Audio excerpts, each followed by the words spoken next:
everyone, and welcome to the Monster Report, a show highlighting those entertaining creatures of film history. Your host, Nick Adam, here with... Deborah Faith. And Deborah Faith, what do we have today? We have the Beast from 20,000 Fathoms, made by Ray Harryhausen. That's right, Ray Harryhausen. The first time he got to work solo on a project. We love Harryhausen movies, don't we? Yes, I love Guanji. He made the Kraken. That's right. I love all the movie he's made. It's really awesome. Yeah, and you guys got me this for Father's Day, and I thank you so much. My whole family, my wife, my children, they pitched in and contributed to Flossie's Gifts and Collectibles. They had a sale going on, and I was just like, oh man, that is so awesome. So the Rhedosaurus here on the Monster Report. So today is Box Day!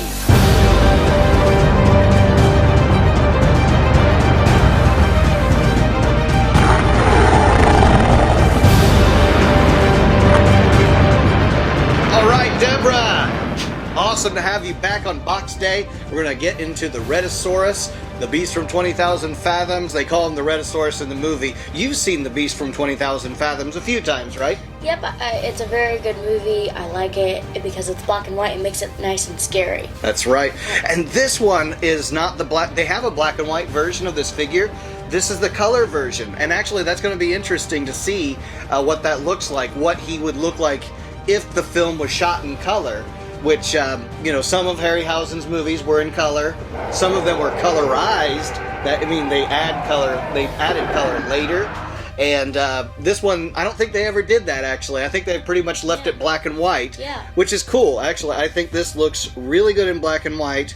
You guys could have gone with a monochrome version, but I'm actually very happy that you went with a colorized version of this. So thank you guys, and of course thank you Flossies for providing this figure for us.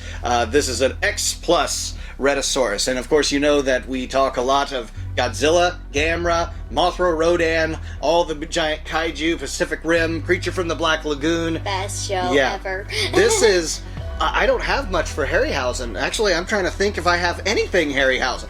I don't. This is a first for the Monster Report. Yeah, I have nothing Ray Harryhausen as far as a figure. So, this is a first, and it's an X Plus. So this is really going to be epic. We'll real quick look at the box here and check a few things out. Of course, right here on the side, and we'll get a shot of that, is really cool. It's talking about Ray Harryhausen there. It reads, Raymond Frederick Harryhausen was an American artist, designer, visual effects creator, writer, and producer. He did it all. Who created a form of stop-motion model animation known as dynamation. He won the... Dynamite? He won the Academy Award for Best Visual Effects. During his life, his innovative style of special effects in films inspired numerous nowadays filmmakers. So Ray Harryhausen. Unfortunately, I didn't get the chance to meet Ray Harryhausen while he was alive. He lived, I think, into the ripe old age of maybe 90 or 90 something. And so, he was a legend. And this is a 1953 film. This film actually did inspire Godzilla partially because he is a radioactive monster. Radioactive? Yep. Rhedosaurus. Rhedosaurus, like Godzilla, yeah. Makes sense. And of course he's like some sort of lost creature that was unearthed because of a nuclear bomb that went off. So, a lot of... Of course, nuclear bombs just dropped from the sky.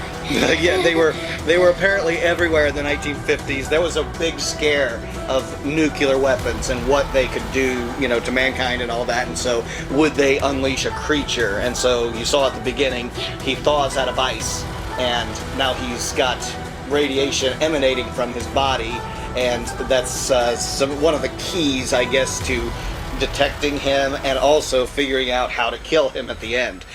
Interestingly, this is something I always thought as a kid, that maybe the Beast from 20,000 Fathoms was the inspiration for the roller coaster, The Beast, which is in Kings Island. Really? I looked it up. It's not. It's actually just the people who made that roller coaster just called it's a beast. It's such a beast, and it's like, so they named it the Beast. I thought oh, what an homage to the Beast, because at the end of the Beast, from 20,000 Fathoms, he's on Coney Island, and he's tearing apart that roller coaster. You remember? So Oh yeah. I was like, Maybe why? it would be like that if you're like on a roller coaster and like monster destroying it on the way. That'd be awesome. Now, there's an idea for you. Disney, Universal, anyone who wants to make the real Beast roller coaster. We've just given you a free idea right there. So, anyways, cool box design. Love this. Love what's going on here. Of course, they call this the Super Vinyl series. Star Ace makes these figures in collaboration with X Plus. And it looks a little different than our other X Plus figures because you remember they all kind of have a cardboard box with a cover that's just stuck on the front to make it, you know, inexpensive. This one gets the full array around it of artwork and even giving you, you know, a sneak peek at the Kraken of an upcoming one. Of course, Star Ace made the Emir. Yeah. I think they made Guanji. I think they made the T-Rexes and other dinosaurs that are out there. You know, they can't make it all. And of course, they made Medusa, the Kraken. You know, some really cool effects. And of course, you understand the stop motion. We went to that King Kong exhibit that talked a lot about stop motion. Awesome. Yeah. You should watch it if you're watching now. Yeah, that Kong at 90 exhibit that was in Eastern Michigan University, talking about King Kong and Willis O'Brien, Ray Harryhausen, even Tim Burton, you know, and how they used stop motion to make things like The Nightmare Before Christmas, Mighty Joe Young. Yeah, Mighty Joe Young's a good one. The Lost World. There's so many of these films that go way back and are just amazing, and we love watching them, and it's part of our monster movie nights. It's like, what are we going to watch? Is it going to be The Beast? Is it going to be another Ray Harryhausen? We love Guanji, of course. Yeah, that's one of our favorites. So let's get into this guy. See what we got. Maybe get a shot over the top here, Eli. Vicious and ancient, it says. Soft vinyl figure. Vicious. Polyresin diorama. Back up just a little bit there. Oh, I'm so excited. This has been sitting, you know, in this office for a little while here, and it is time to get him out of there. And then go ahead and pull the box down. This is big. Carefully, yep, and just discard the box. So, already, big. we've got some cool stuff going on here. I'm not sure if this is some accessories in this box or not. We're going to find out. I think we're going to have to use a hairdryer. I don't know. Maybe we will need a hairdryer. We might take a break and then do that process. I know how much Deborah loves using the hairdryer on these figures. So let's see how this uncouples. This clamshell that we've got. What are those, instructions or something? Yes! What have I done? I have created a monster. Alright. Oh, so excited to get him out of here. And they're in different languages too, the instructions. Alright. Now, yeah. Box here. Yeah, why don't you check out and see. I'll go ahead and we'll cut it here real quick and then have you take a look at what's going on with this box. I imagine that since this is a diorama, that there must be accessories or something? Something. Some sort of base or landscape or what have you. I'm not sure. We'll find out. And of course, I'm already very aware that we've got a green screen effect going on here, and he's probably going to have some green on him. We'll see, you know, how good I can make this work. Mostly just foam. It's all foam? Mostly. Okay. Hey. Now that's cool. Okay.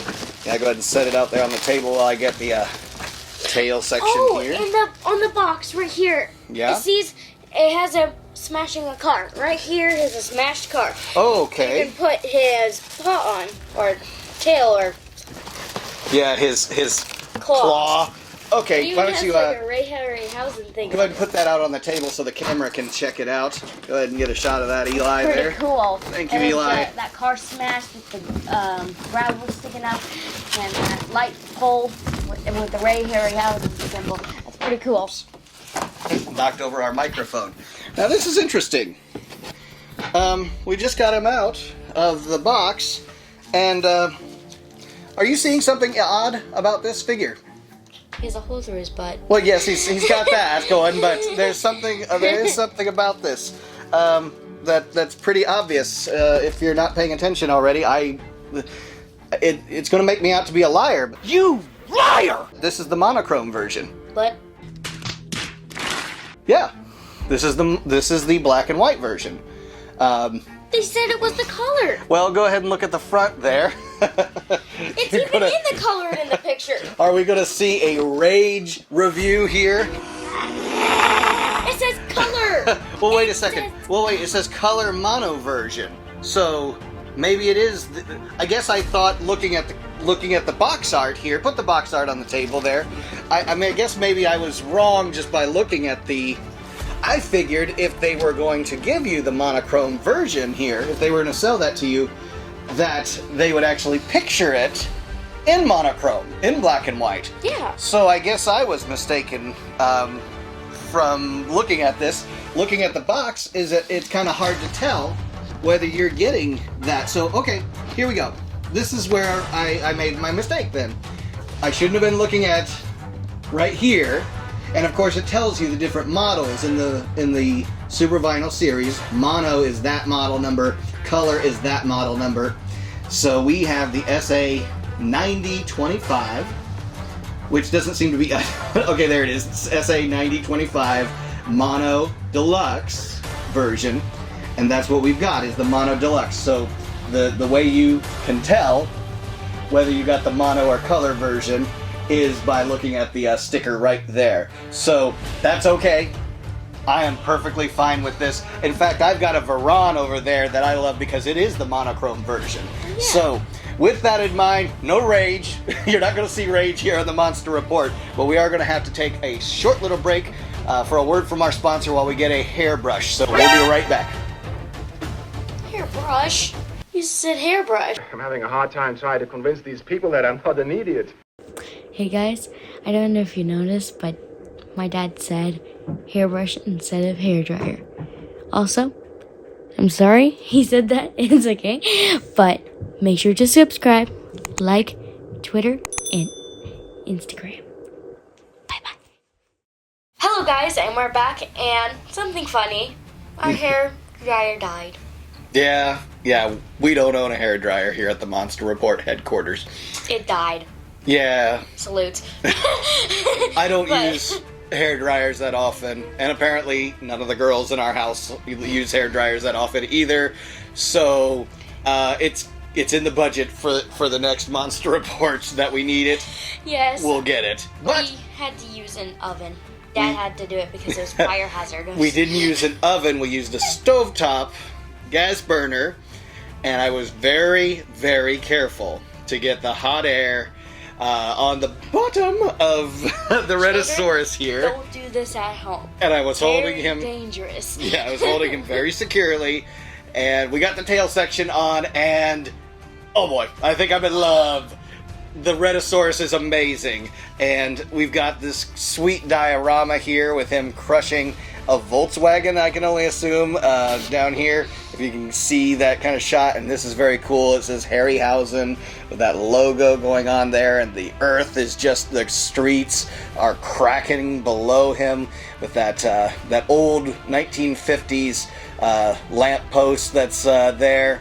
When you look at the Rhedosaurus, of course, you've got all the great details in the eyes. Very small, very, very small eyes. Super. If you can get, a cool shot of how he looks, huge face, kind of like Shin Godzilla with the, tiny little eyes and a big head and big body. And of course, being the monochrome version, now that I know that it's a monochrome version, that he's got the gray tongue going on there. Yeah. And so... Looks like he dipped his tongue in a gray paint. Well, it's how he would look in the black and white monochrome version. And I am not at all upset with the fact that this is the monochrome version. I think this is great. I asked It looks for... amazing. I just asked for the Beast and you guys delivered. And so there he is again, thanks to Flossie's for sending the model that was ordered actually by my family, and thank you again for that. It's incredible, and he's going to look great on the shelf with all of the other X Pluses with that monochrome version of Varan. And I look at him and I see a lot of Varan with that single row. That body, but Varan's body is kind of more low. He isn't more like climbing and high. Yeah. He's more like a...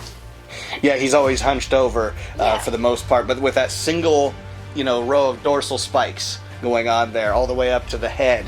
Varan's got a lot more serious ones going on, but I could see a lot of similarities there. The creatures, the Harryhausen creatures, you look at the amount of toes he's got. He's got 4 toes on each foot there, not 5. And in fact, I think when I looked at this, there is no such thing as a Rhedosaurus, in the fossil record or whatever from the dinosaurs. It was made up for this movie. But again, makes for a cool creature design when you get to see him in New York in the ocean, and that scene with the lighthouse where he's smashing. Oh, that was an amazing scene. That was awesome. Like when they're going down the steps and there's just everything's collapsing around them. And they're just like, whoa, and the camera's flipping around, the concrete's breaking all around them, and it's an amazing scene as like the shadow, and he's tipping over the lighthouse. It's amazing. And I was going to say just real quick on the lighthouse was what inspired the whole movie. Actually, was a story by Ray Bradbury, and there was an art house of a sea monster like the Rhedosaurus here, that was coming up and attacking a lighthouse in silhouette. And so that's where this whole idea came from, was from that short story by Ray Bradbury, a good friend of Ray Harryhausen. Now what were you going to say? Well, I was thinking that he was the color version. I'm not upset, but I was thinking there would be a little bit of color to him in his name. Like the Rhedosaurus. Rhedosaurus. I thought he'd be a little bit red. There's no red on him. Well, funny enough, I guess because it's the monochrome version, yes, the color version, we get an idea of what it'll look like from the box art, that he is totally green with some orange highlights going on in the face and things. But for the zero red. Yeah, there's no red in the Rhedosaurus. R-H-E-D, red. Rhedosaurus. And I think that there was an idea that Rhedosaurus, R-H, was Ray Harryhausen. I think that was kind of the idea behind... Jawbreak. Mind blown, right? That it was a Ray Harryhausen-asaurus, if you will. So now it's all coming together, right? There's a human... Maybe he was Ray Harryhausen inside him? Well, no, it was Ray Harryhausen's hands affecting the stop-motion figure, which was probably around this same size. I would say that maybe that the one he used was a little bit taller, that he had, worked alone in a studio being able to put this all together. And whether that actual miniature had color or not, you'd have to ask somebody who knew Ray Harryhausen to tell us if it was actually in color or he was like this, where he was in grayscale.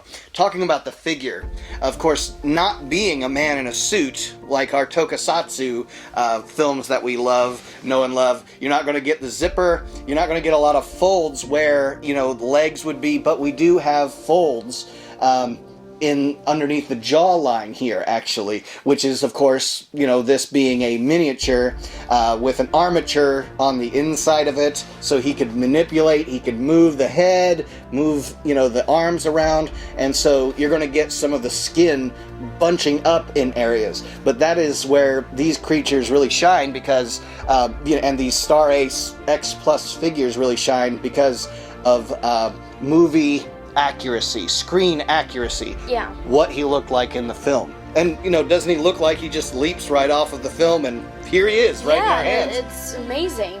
I like his scales, they're all nice, and some of them are just have little dents in them. Mm-hmm. It looks like he's had some damage in the past thousands of years. Mm-hmm. Very scaly, but almost like Rocky scaly. Yeah, like Rocky scaly, like some of the Godzillas.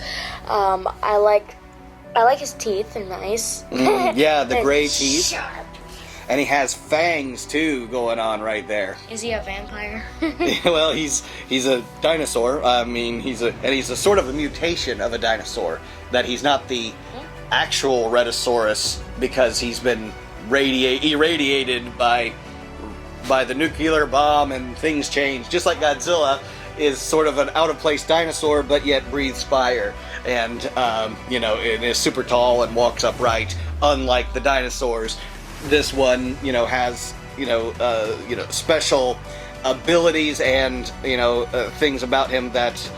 Because all the soldiers that come in contact with him are getting sick from the radiation that he's emitting, and they had to wear, the radiation-proof outfits, or the lead-lined outfits to, protect themselves from him. So, more about the figure here. Again, we kind of talked about bunching up, like right here in the wrist, the upper portion of the wrist, and when, of course, his hand is more extended, you don't get that. Love the toes. I love the detail that they put into the claws. They actually see, like fingernails, they have a grain to them, which is just the lines that move, away from the body, towards and away from the body, and you get that here, if you can see that, Eli, in the actual claws there, like fingernails. Just those minute little details that Star Ace and X Plus here add into them that just adds to this.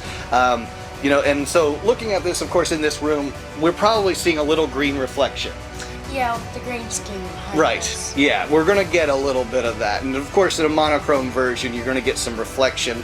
Lighting of a figure is a big part of how they color this. So when it was painted, of course, they've got to think about the lighting of the room. You can make it too dark and he'll be almost a silhouette figure. You can make him too light and he'll just look, just gray. And outright gray. We want to have those textures to him, so little parts of the scales are going to be darker than others, and we get that as you go down and see the scales actually reducing in size down to the tail. What are we going to say?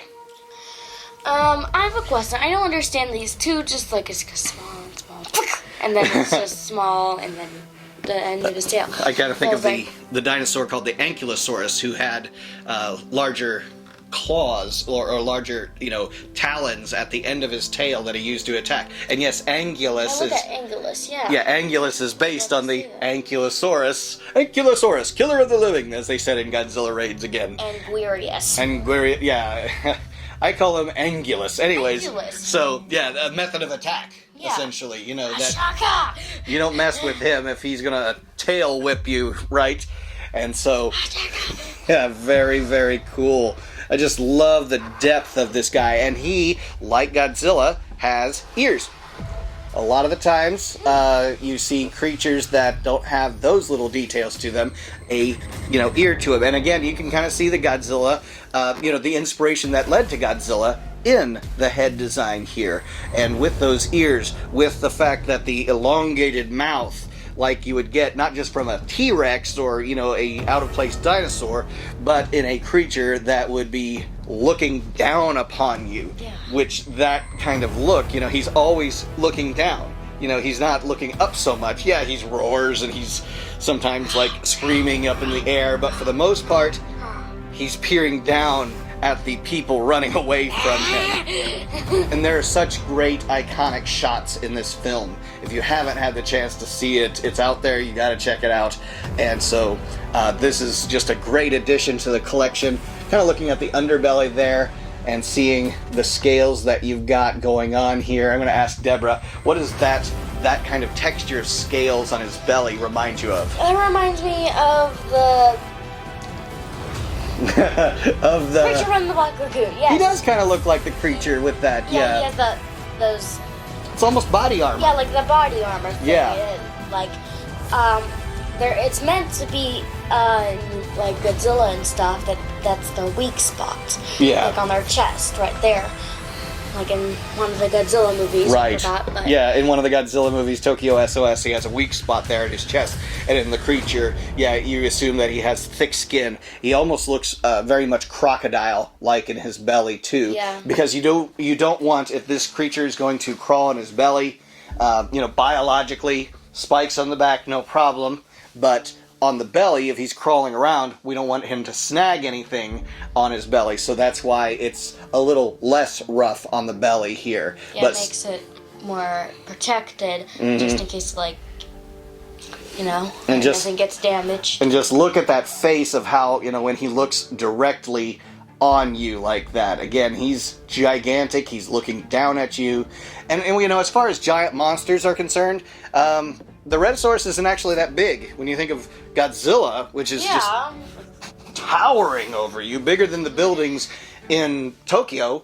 Yeah. In this case, go ahead. And then, yeah, you're right. In this case, it's like... Yeah, he might be... This compared to this. 35, 40 feet, maybe 50, you know. They probably say it in the movie, but he doesn't tower over the New York skyline. Nuh-uh. Or anything like that. You know, he's just... He's tipped over many buildings. And even some police officers pull out a 6-shooter and start, like, shooting at him as if that's going to make a difference, right? It's like, bruh. So, there... Marbles aren't going to hurt me. There we have it. So, final thoughts on the Rhedosaurus, Deborah? I do like this monster. I like his scales and how the gray is kind of, you know, it goes from lighter to kind of darker down his tail. Mm-hmm. I like his color. It kind of changes, like how he looks when you just stare into those beady little eyes. Mm-hmm. Yeah, and I'm, again, not disappointed one bit that this is the monochrome version. Yeah, this is amazing. This is like what you would see in a poster of the monochrome version. Now, some of the posters were colorized, and of course they made him look green, but this is that iconic look. I guess if there was only a criticism, maybe, is that maybe they could actually give you a diorama of the lighthouse. But I also see why they didn't do something like that. A lighthouse would be very large. Yeah, if he was trying to climb it, maybe get damaged in the package. Well, or the package would just be huge, because you have to pay for shipping and a larger package to put that all together, and so...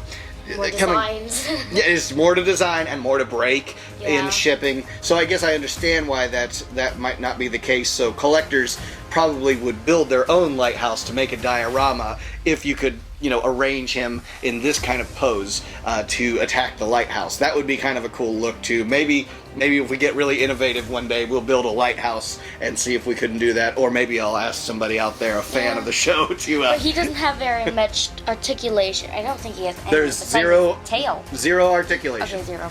Zero articulation in this. Zero, no jaw, no that. But he's still, even for that, but he's just a great monster. It looks great, even if, like, maybe we can build a lighthouse. You're right. Yeah. Maybe we could just build, like, a paper thing or something. And, of course, you know, this is a vinyl figure, but he has a statue look to him, being that it's a monochrome version. He looks almost stone. And, of course, this is a statue. This is a resin down here, not a vinyl material. This is actual, you know, like in the Mondo Godzilla Tokyo SOS, which is all resin, actually. So this base is built upon that. That's why it's got a nice heavy feel to it. Almost makes a really good paperweight to have at your office there. So, all right, let's wrap this up. Thank you so much for joining us for another episode of the Monster Report here, Box Day, with Nick Adam, with Deborah Faith. Thank you so much for being on here and reviewing this figure for me, and of course, an excellent Father's Day gift, the gift of the beast. So, what does everyone need to do before they leave? Subscribe. That's right. Like, subscribe, comment, follow us on Facebook, Instagram, Twitter, yes. And YouTube. Yep, right here on YouTube. Get us over the 100,000 subscriber hump. We're in the 95,000 subscriber at this point, and we're just growing, and we're just so glad to do this because of what the fans have done for us, have contributed to us. Just viewing this, just liking this is supporting us in what we do here at the Monster Report. And there's lots more box days, lots more trailers and reviews and interviews coming on the show in the future. So we hope you continue to follow us in all that we're doing here on the Monster Report. So with that being said, thank you, and we'll catch you next time.